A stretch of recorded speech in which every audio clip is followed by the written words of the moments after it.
Good morning everyone. This is class 12th, subject chemistry, chapter number 14, biomolecules, lecture number 4. In this lecture, I shall be discussing structures of protein and types of proteins. In the previous lecture, we have discussed peptide linkage. That is, peptide linkage is an amide formed between carboxyl group and amino group. Here is the example when two amino acids combine. So this is glycine and this is alanine. Combination of glycine and alanine results in the formation of one peptide linkage. That is, when these two amino acids combine, here one peptide linkage is formed. And when these two amino acids combine, there is a loss of one water molecule. And the CONH is peptide linkage. So today we will discuss the types of protein, and after that we will discuss the structure and shape of proteins. So as we have discussed, proteins are polypeptides with more than 100 amino acids having molecular mass higher than 10,000 units that are known as protein. Now next is types of protein. Next is types of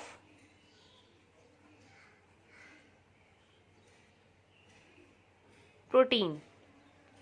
So proteins can be classified into two types on the basis of their molecular shape.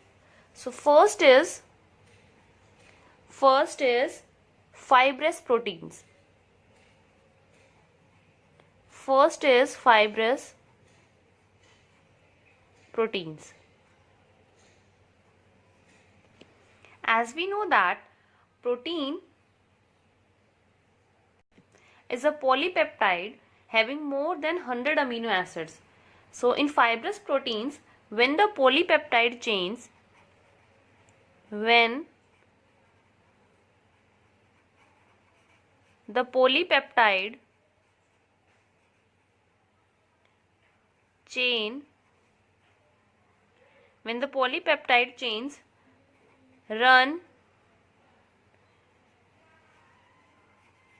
parallel and are held together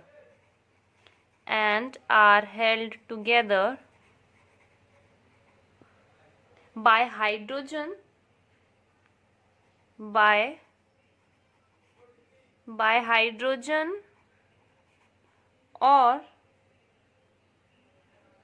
hydrogen and disulfide bonds.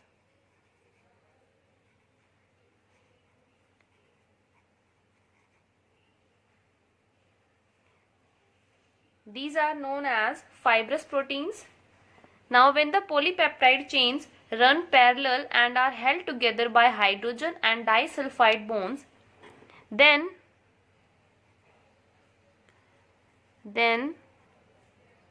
fiber-like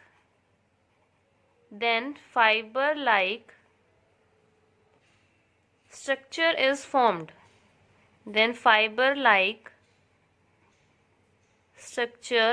formed. And these fibrous proteins are insoluble in water. Fibrous proteins are insoluble in water. And some common examples are keratin, which is found in hair, wool and silk. This keratin is fibrous protein. Myosin, which is found in muscles. So these are the two examples of fibrous proteins. Now next is globular proteins. Second is globular proteins. When the polypeptide chains coil around with each other and to give a spherical shape. Those are known as globular proteins. So globular proteins results when the chains of polypeptide coil around to give a spherical shape. So globular proteins are defined as when the polypeptide chains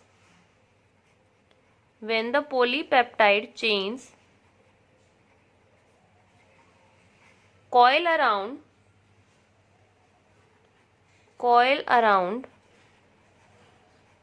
to each other and form globules, that is coil around each other to give spherical shape, to give around spherical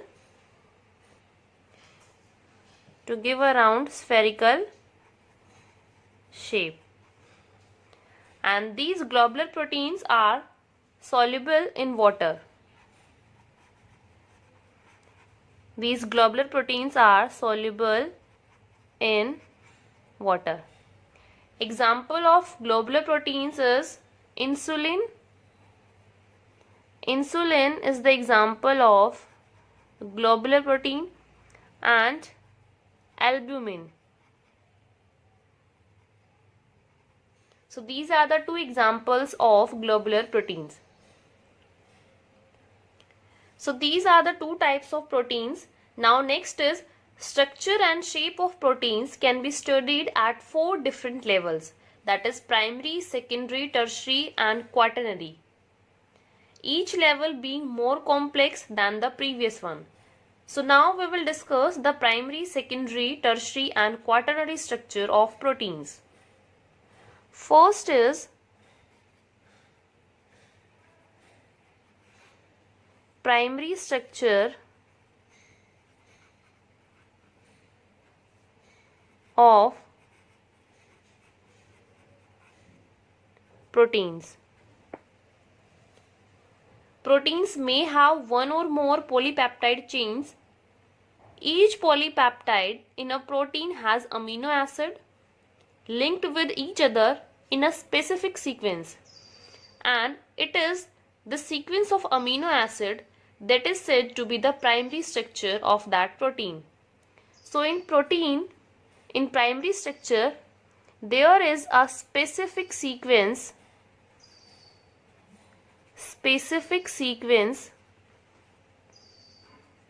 of amino acid.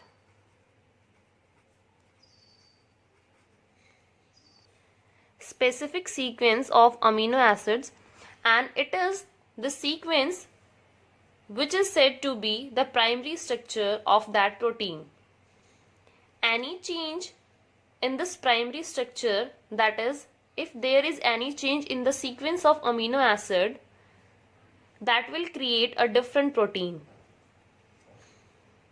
So primary structure gives the information about the specific sequence of amino acid in a polypeptide chain.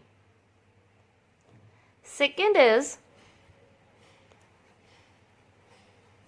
secondary structure of proteins. Now the secondary structure is complex than this primary structure,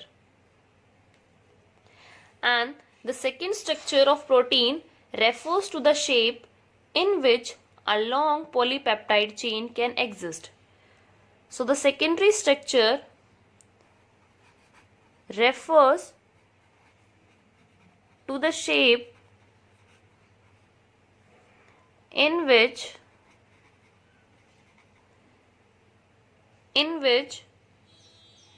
a long polypeptide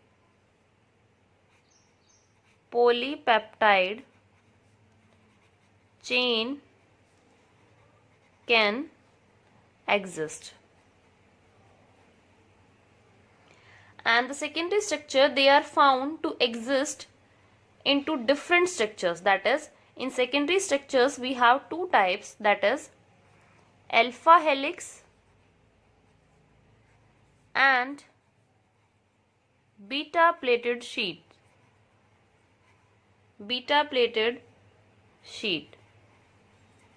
So in secondary structure it is found into different types of structure, that is alpha helix and beta plated sheet.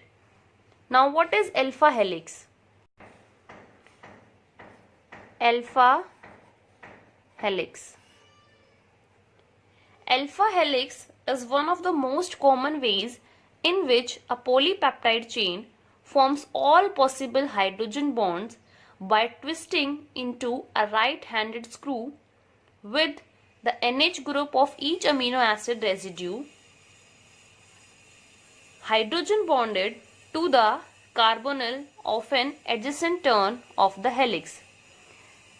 As you can see in this diagram, this is the structure of alpha helix. Now here this carbonyl and this NH group, this will form hydrogen bond. So in case of alpha helix, a polypeptide chain forms all possible hydrogen bonds.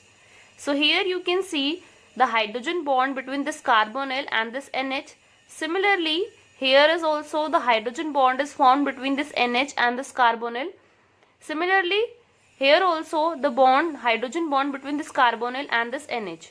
So this is like a helix, or you can say that this alpha helix is like double spiral. Now if you want to draw the structure of alpha helix, then it is like this.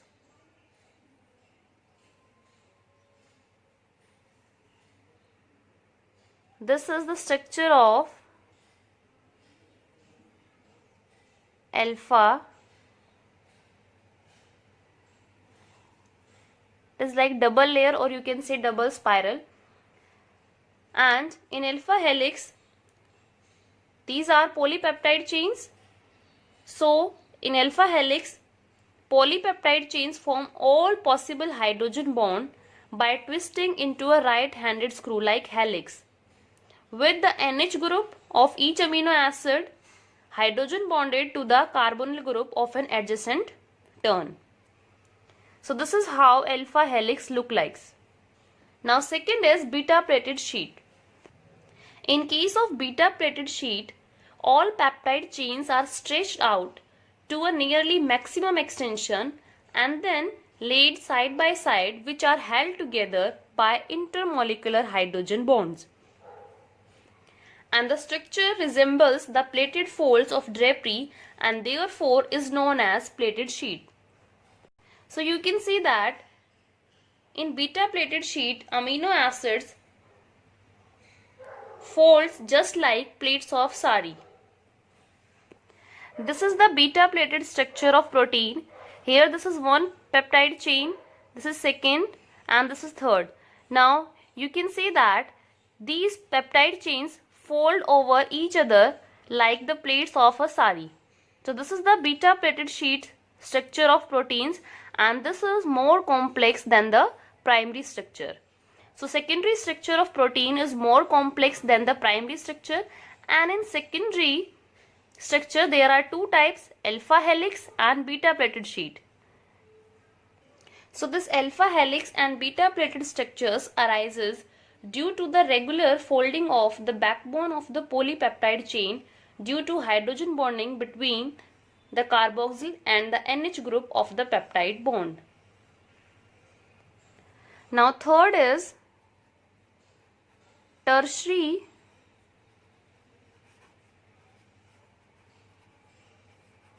structure of proteins. Tertiary structure is more complex as compared to the secondary structure of protein, and the tertiary structure of proteins represents overall folding of the polypeptide chains. So in tertiary structure, it represents overall folding of polypeptide chains.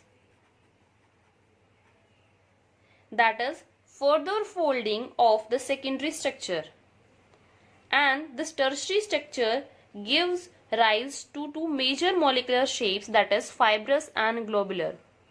So on the basis of tertiary structure of proteins, fibrous and globular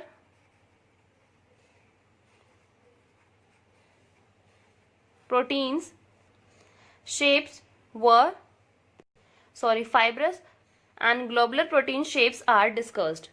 So this tertiary structure of proteins gives rise to two major molecular shapes, that is fibrous and globular.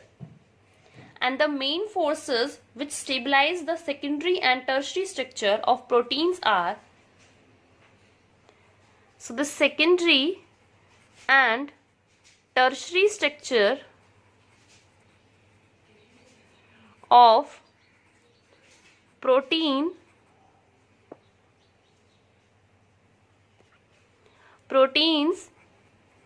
are stabilized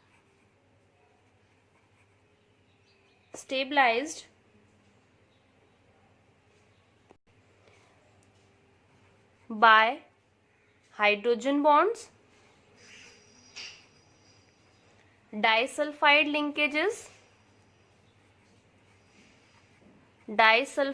linkages, van der Waal forces, and electrostatic force of attraction,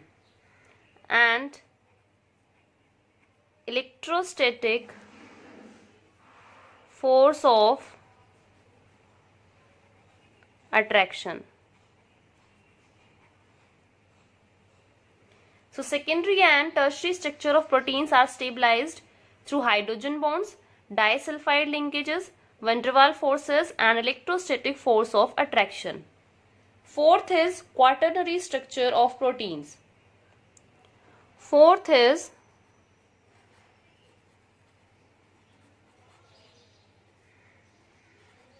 quaternary structure of proteins.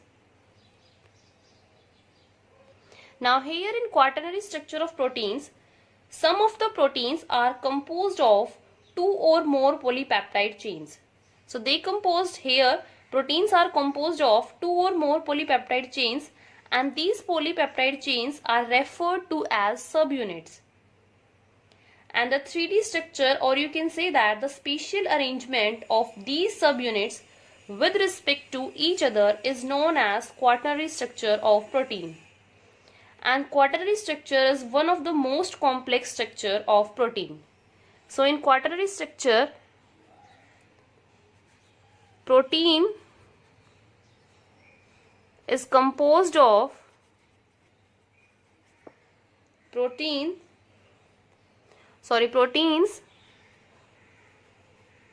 are composed of two or more polypeptide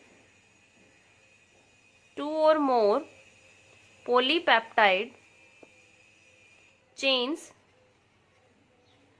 and these are referred to as subunits.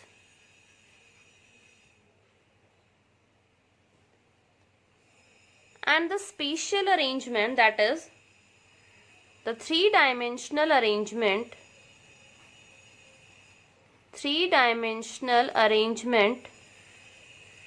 of these subunits. Three-dimensional arrangement of these subunits with respect to each other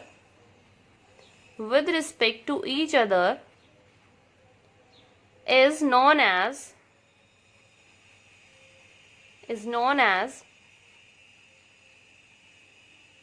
quaternary structure.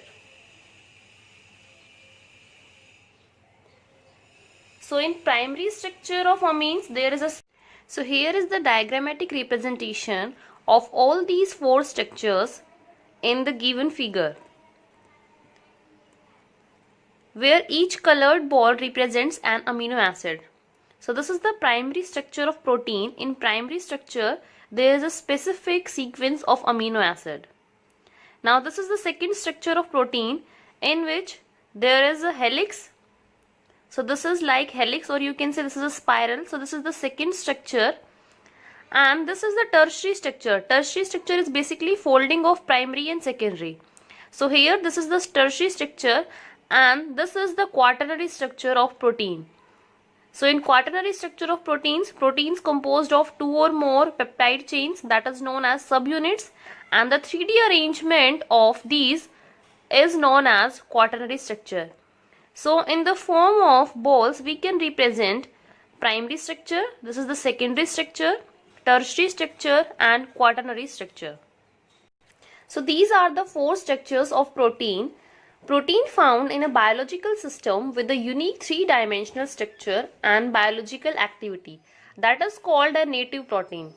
So when a protein in its native form is subjected to physical change like change in temperature or chemical change like change in pH, the hydrogen bonds are disturbed, and due to this globules unfold and helix gets uncoiled, and therefore protein loses its biological activity. This is called denaturation of protein. So next is denaturation of proteins. So how will you define denaturation of protein? Is when a protein in its native form is subjected to physical change like change in temperature or chemical change like change in pH. Therefore, the hydrogen bonds are disturbed in protein and the helix gets uncoiled, and therefore protein loses its biological activity. This is called denaturation of protein.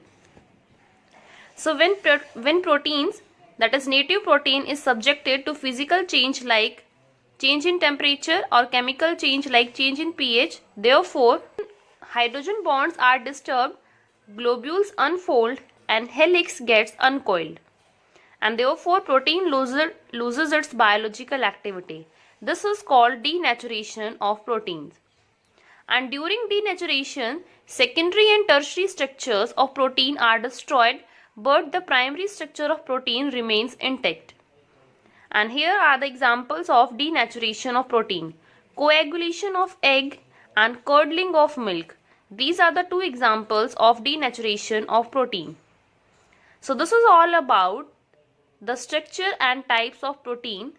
After doing this, you can solve NCERT in-text question number 14.4 and 14.5 and NCERT exercise question number 13, 14, 15 and 16.